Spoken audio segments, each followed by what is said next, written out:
नमस्ते, मी अश्विनी सई समशिष्ट चॅनलमध्ये आपलं सर्वांचं खूप खूप स्वागत आहे। सकाळचे 10:30 वाजलेले आहेत आणि डायरेक्ट सगळं कामं आवरून आणि जेवण करून मग मी तुमच्याशी बोलते। ह्यांना पण जेवायला दिलं, मी पण जेवली आणि आज ईद आहे, शनिवार। तर सगळ्यांना ईद मुबारक। तर आम्ही लहानपणी ना खूप असं ह्या दिवसाची वाट बघायचो, कारण की हा आपला तर सण नसतो। आपण किती जरी शिरकुर्मा जर केलं का ते त्यांच्यासारखी चव होत नाही। मग आमच्या शेजारी ना कोण असं ना मुस्लिम असेल का नाही, कधी बोलवतात असं वाटायचं। आणि आम्हाला खरंच बोलवायचे, पण संध्याकाळी बोलवायचे 4-5च्या टायमिंगला। तर सुरकुर्मा प्यायला खूप मजा यायची। आम्ही जात होतो त्यांच्या घरी आणि जाताना ना आमची आई असं साडी ओटीचं पीस वगैरे द्यायचे त्यांना, आम्ही त्यांना दिवाळीत बोलवायचो। अजून पण बघा आमच्या म्हणजे आम्ही आत्या मामाच म्हणतो त्यांना, थोडंसं लांब आहेत आमच्या घरापासून माहेरी, अजून पण बोलवतात त्यांना आणि घरी पण येताना शिरपूरमध्ये येतात, मस्त लागतंय। आणि माझी जी हातीची दिदी आहे का तिची पण मैत्रीण 1-2 होत्या, तर सेपरेट बहिणीला बघा दुसऱ्या तिसऱ्या दिवशी बोलवायच्या। तिची मम्मी खास बनवायची, मी अक्षरशः माझ्या दिदीच्या मागं पाठीमागून लागून जायची। जशी परिसाईची मागं लागते की नाही तसं मी तिच्या मागं लागायची। खूप छान वाटायचं बरं का। ते गुलगुले वगैरे काय मला एवढं आवडत नाही, पण शिरकुर्मा म्हणजे छान, म्हणजे एक प्रकारचं छान वाटायचं। एक आशा असायची की कधी बोलवतात तर इथं पण बघा मी एकदाच म्हणलेली अण्णांना, कधीच्या सईच्या वेळेस प्रेग्नेंट असताना बघा, अण्णा मला असं असं आज ईद आहे, शिरकुर्मा पिऊ वाटायला लागले। तर आमच्या इथे एक आत्या कामाला येतात, तर तुम्हाला सांगते आज 14 वर्ष झाले, 14-13 वर्ष ते आत्या दरवर्षी येऊन आम्हाला शिरकुर्मा देतात। ते पण इथं 4-5च्या टायमिंगला बरोबर गरम गरम मोठी किटली लिटरभर शिरकुर्मा, गुलगुले, भजी, पापडी बरंच काय काय आणून देतात। मम्मी पण त्यांची ओटी भरते, जसं आमच्या माहेरी करायची ना सेम त्याच पद्धतीचं ओटी भरते। आणि आपल्या मळ्यात काय पिकले, जसं की गहू असो, खपली गहू असो, त्यांच्या किटलीत वगैरे घालून देतो। छान वाटतंय अगदी ईद म्हणलं की मस्त। आणि चला आता मी चालले बघा दवाखान्यात। तर आता 9वा महिना लागलाय, तुम्हाला तर माहितीच आहे। बऱ्याच ताईंचा प्रश्न की अश्विनी नक्की तुझी डिलिव्हरी कधी आहे? तर माझी डिलिव्हरी तारीख 26 एप्रिलला दिलेली आहे। तर आता बरेच जण बोलतात की पूर्वी कसं कळालं की मग दवाखान्यात जायचो, आताचं कसं झालंय। बरेच जण आता आत्ताच्या ह्या 2-4 वर्षातला अनुभव सांगते मी, ज्यांना आता आले त्यांनी।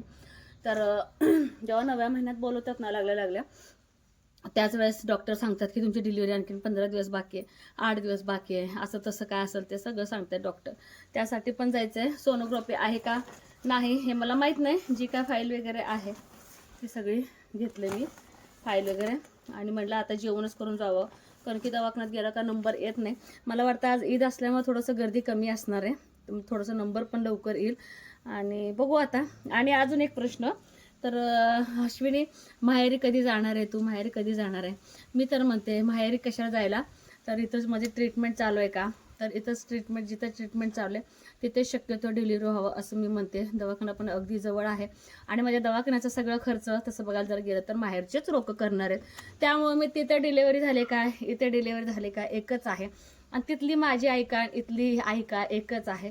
उलट मी इथं जितके जास्त दिवस राहील तितकं आहे ना आधारपण कामाचंच असो किंवा सोबत असो, सगळ्याच गोष्टी मग आईना थोडं थोडं का होईना आम्ही दोघी मिळून कामं करतो, तुम्हाला माहीतच आहे। आणि त्यामुळे काय टेन्शन घ्यायचं काम नाही। तसं जर बघायला गेलं तर डिलिव्हरी माहेरचीच म्हणावं लागेल, कारण की ते सगळं बघणार आहेत। त्यामुळे मी इथेच डिलिव्हरी होऊन जाणार आहे, त्यामुळे सोलापूरला वगैरे जाणार नाही। सईपरीची पण सोय होईल, ह्यांची होईल, आईंची होईल, सगळ्यांचीच होईल। आणि इथं तर काय अडचण नाही। मला सकाळ थोडं होतं दमल्यासारखं, असं वाटतं की बाहेर असते तर मी झोपले असते किंवा थोडंसं आराम केले असते, दम आल्यासारखं होतं, पण काय अडचण नाही। थोड्या वेळा काय करते, फॅन चालू करते आणि बसते 10-15 मिनटं, मग तिथून कामाला सुरुवात करते। आज तर मी कपडे धुतले, सईनं वाळत घातली सगळे, थोडं थोडं चालतच असते तर आज तेजूची पण गाठ पडणार आहे बहुतेक। तेजू 1-2 दिवसासाठी वळसंगला गेली होती तिच्या घरी, तर ती पण आज येणार आहे सांगोल्यात। मग मला सहज अक्का बोलली की आज तेजू येणार आहे सांगोल्यात। मी तिला बोलले मी पण येणारच आहे की सांगोलला, मग तेजू कधी येते मला सांग। 12च्या दरम्यान तिची एसटी येते सांगोलला, तिथंच माझा दवाखाना आहे, तिला पण घेऊन कॉलेजमध्ये सोडेन। आणि अक्काच्या शेतात कैऱ्या वगैरे आहेत, मग आता बघू आता काय देते मला माहीत नाही। तर चला परत एकदा सगळ्यांना ईद मुबारक। खूप उशिरा झालाय, बोलत बसले की मग खूप वेळ निघून जातो। दवाखान्यात काय सांगतेत काय नाही हे पण ईद आहे म्हणून हिरवी साडी घातली ग, अयो माझी बाटली पडते आणि इथं पोरी बघा आराम आराम चालू आहे। माझ्या हाय तेवढ्या सगळ्या साड्या, बाटली घ्यावं पडते, हाय तेवढ्या साड्या, ती लकी, ती सोनू आणि परी, हा तिन्ही झाडाखाली आहे ते रेस्ट करले ते रे. हा ए क्लचर ठेवशील तिथंच. सोनू तसं नाही करायचं ग. सोनू तू जर पडली तर लकीच्या अंगावरच आहे. होय आई. सोनू पडली तर लकीच्या अंगावरच आहे. लकी सोनू पडली तर लकीच्या अंगावरच. हा त्याचं किती नडलंय वा तिथं पोरींपाशी. तेजूची ना गाठभेट झाली आणि दुपारचे आता 12 वाजत आलेत. चल रोड बघून जाऊया. आणि म्हणलं उसाचा रस पाजून तेजूला कॉलेजपर्यंत सोडायचं आहे. तिथून स्टँडवरून खूप लांब चालत येते 1-1.5 किलोमीटर. मग तिथनं रिक्षा मिळते ना. तिथं थांबायला लागतं रिक्षाला. आहे ना. चलो उसाचा रस पिया. काका थांबले.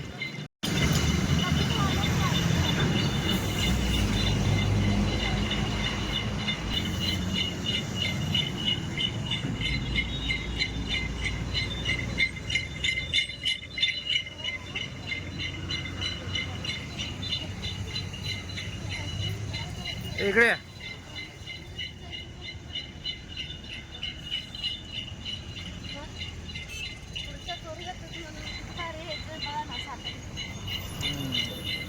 मग प्रवास कसा झाला बाळा? आज पहिल्यांदा तेजू एकटी दिसली आहे. होय नाहीतर कोण तर जोडगण मैत्रीण असते. का तिथं नाही शिकत? सुट्टीला. उद्या तेजूची मम्मी कुठं चालले सांग ब. म्हणजे माझ्या माहेरी चालले. आणि मम्मूला बघायला म्हणजे माझ्या आईला. आणि हे पण बघायला जाणार आहेत. तू थांबली असती तर गेली असती की नाही? नाही अरे ह्यांच्या बरोबर गेली असतीस की.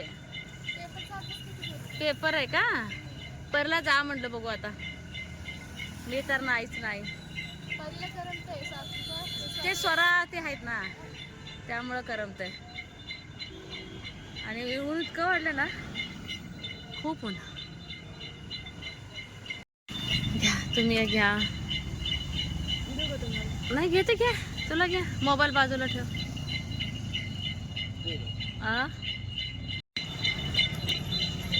आपल्या रस्त्यावरती कसं चांगलं होईल.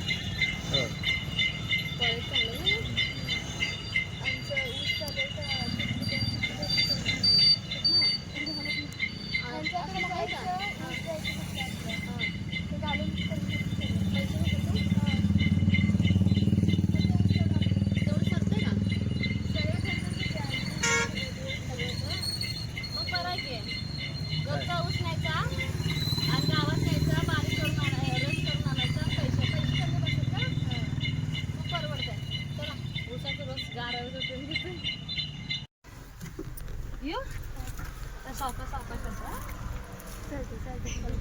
लेकरू उन्हात चालत आलं असतं बा एवढं. जाऊ एंट्री कर लागतं वाटतं. चला बाय बाय. ओके चला येऊ का? नंतर सोडू का? आपण दवाखान्यात खूप उशीर लागेल ते पण बोर होईल. आणि ते जे टायमिंग ते गेले सुखरूप गेले ते महत्वाचं आहे. बाय.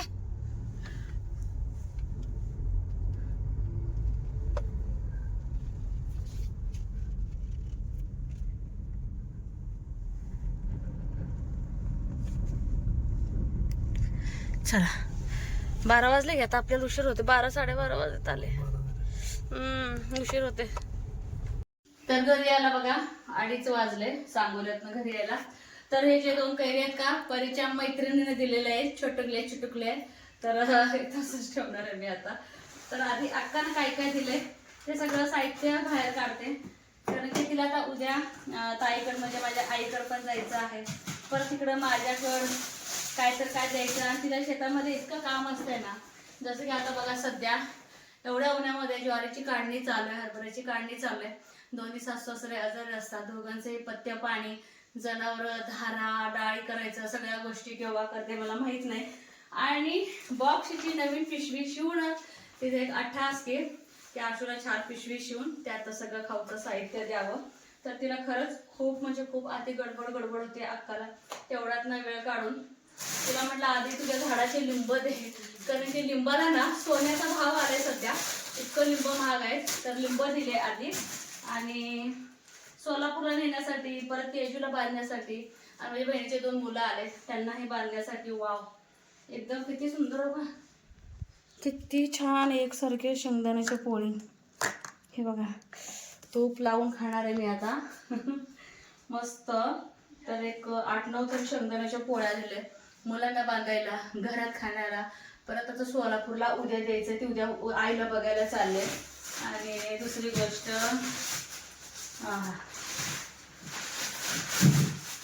गोड साखरेसारखे आंबे तिच्या. सध्या तरी ना जी आंबटवाला आहे ना ते दिली नाही, म्हटले आंबटवाला नकोस. आता ह्याला थोडंसं पाणी सुटलंय. एकदम साखर आंबा आहे हा, साखर आंबा. तुम्ही करकर अशी जरी कैरी जरी खाल्ली का तरी पण तुम्हाला, हा, तरी पण तुम्हाला गोडच गोड लागणार आहे. तर उद्या सोलापूरला न्यायला पण आणि आता पण अक्काच्यात खूप आंब्याच्या झाडं आहेत आता सध्या. आणि पिकल्यानंतर खायचं कच्चे काढण्यापेक्षा आता मला पाहिजे तेवढं दे म्हणले. आणि तुम्हाला सांगते, छान फ्रेश एवढ्या कामात खोबऱ्याच्या वरचं साल काढले आवरण, म्हणून पांढर शुभ्र असे खोबऱ्याची वडी दिसते. हे बघा, मस्त घरगुती खोबऱ्याच्या वरचं जे असते ना ते सगळं आपण बटाटा कसं काढतो वरचं साल तसं काढून खोबऱ्याची वडी सुद्धा दिली अक्काने. अजून शपथ खोबऱ्याचे लाडू, आणि किती पद्धतशीर दिले अक्काने लाडू. हे बघा, 1 नंबर मस्त असे लाडू दिलेत अक्काने. आणि अगदी पौष्टिकच आहे माझ्यासाठी. तर खरं मोठी बहिणी आईसारखी असते. माझी मधली बहीण पण खूप देते मला, आणि अक्काने दिलेचे दिले, उशिरा दिले पण खूप छान एकदम मस्त असं मला खायला दिलेलं आहे. मला 8 फोन करून सांगितले की आशू तू सगळं ना हे खाऊन संपव, आधी खोबऱ्याचे लाडू आणि खोबऱ्याचं वडी संपव म्हणून मला सांगितलेले. आता मी इथंच व्हिडिओचा एंड करणार आहे. दवाखान्यामध्ये मला काय सांगितलंय, आता दर 10 दिवसाला तुम्ही येत जा म्हणून सांगितलंय. मला जे काय थोडंसं प्रॉब्लेम होता ना ते पण मला सांगितलंय. आता 31 तारखेला परत यायला सांगितलंय मला दवाखान्यात. मला वाटतं आता डिलिव्हरी होतं दवाखान्यात थोडंफार फेरेच आहेत. आणि मी हे पण विचारले, म्हणजे बाळात आता डोकं खाली आले का, पोझिशन वगैरे बदलले का. आता थोडं थोडं बाळ आता म्हणजे त्याच्या जागेवर यायला लागले, म्हणून मला जास्तीचा त्रास व्हायला असं डॉक्टरांनी सांगितलेले. आणि उन्हामुळे पण जास्तीचा त्रास.